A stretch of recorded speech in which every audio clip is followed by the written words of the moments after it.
So a lot of projects are pitched to you. What was it about this one that made you want to be a part of it? I love a good gangster movie, you know. But it wasn't just that. It was, you know, the opportunity to work with Scott, who I think is, you know, elicits really great performances out of actors. And of course, knowing that Johnny was playing Jimmy Bolger, and I've been a fan of his for a long time. I know that's not a really great reason to go and do a movie with someone, but, you know, the opportunity to work with him definitely was a bit of a lure. What is it about these gangster stories that make people want more and more? I suspect for me anyway that you know, I live a very safe life. It's, you know, at times exciting, but I live very firmly on the right side of the law, and hopefully we'll continue to do that. But the movies allow us to sort of step up on a little stool and peer through a little hole, I think, to the other side where people are behaving badly, and we read about them in the paper. But a well-made movie about gangsters or crime allows us to sort of live like a fly on the wall in those places where we'd prefer not to really be, I think. Mm-hmm.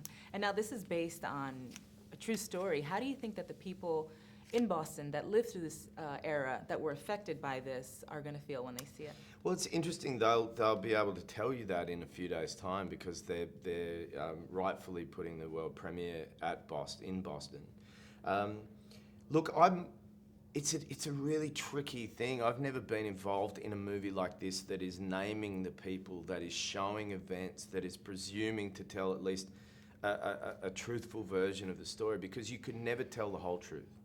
Not according to every single person, because everybody has an opinion.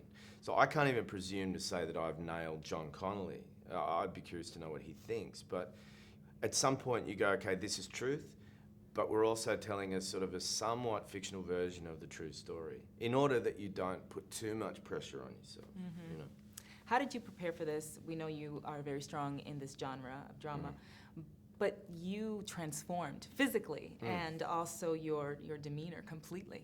Well, the clues were sort of there in the script, and I think, you know, as an actor, you mine that information and you start to use it as inspiration, or you go on excursions of fact-finding missions and talking to people and reading. And I had footage of John in court. I had footage of him in daytime interviews.